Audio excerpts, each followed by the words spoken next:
అందరికీ హాయ్ అండి. Welcome back to my channel. ఈరోజు రెసిపీ వచ్చేసి పావుబాజీ. పావుబాజీ అంటే చాలామందికి ఎంతో ఇష్టం.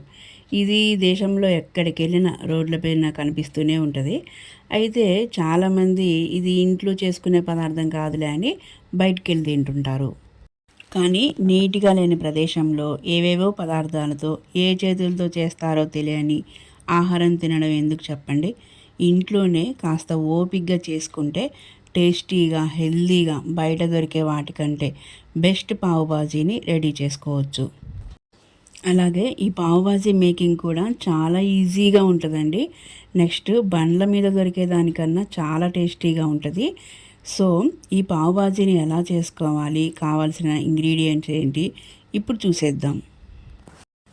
ఇప్పుడు ఒక కుక్కర్ తీసుకొని ఒక స్మాల్ సైజు క్యారెట్ ముక్కలు చేసుకొని 2 మీడియం సైజు బంగాళదుంపల ముక్కలు, 5 బీన్స్ ముక్కలు, 2 మీడియం సైజు టమాటా ముక్కలు, ఒక అరకప్పు పచ్చి బఠానీ నీట్గా కడిగేసి వేసుకోవాలి.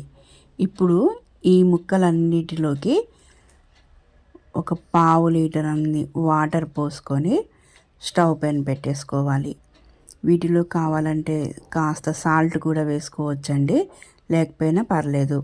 ఇప్పుడు 4 నుంచి 5 విజిల్స్ రావాలి. కుక్కరు స్టీమ్ అంతా పోయిన తర్వాత మూత తీసి ఈ ముక్కలన్నింటినీ అందులో ఉన్న వాటర్ ఏమాత్రం వేస్ట్ చేయకుండా ఒక స్మాషర్ తీసుకొని స్మాష్ చేసుకోవాలి. లేకపోతే పప్పు గుత్తితో చేసుకున్నా ఏం పర్లేదు.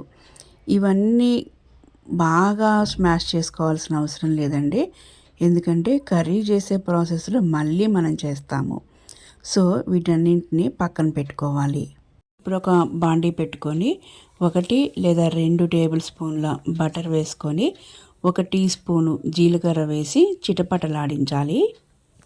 ఒక మీడియం సైజు ఆనియన్ సన్నగా చాప్ చేసుకుని వేసి 1 మినిట్ వేయించాలి.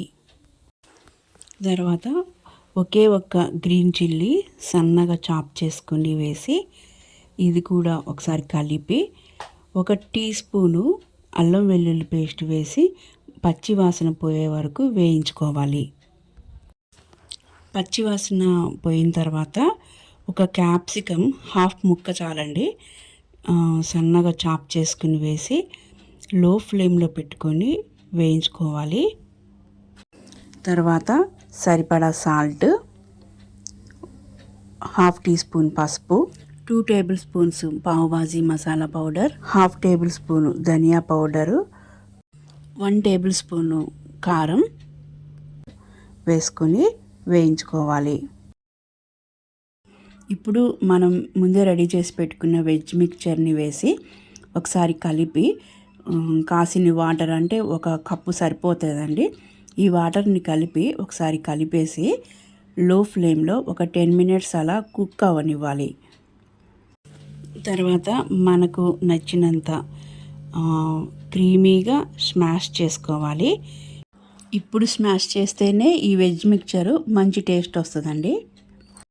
ఇప్పుడు ఒక టీ స్పూన్ కసూరి మేతి బాగా నలిపి వేయాలి.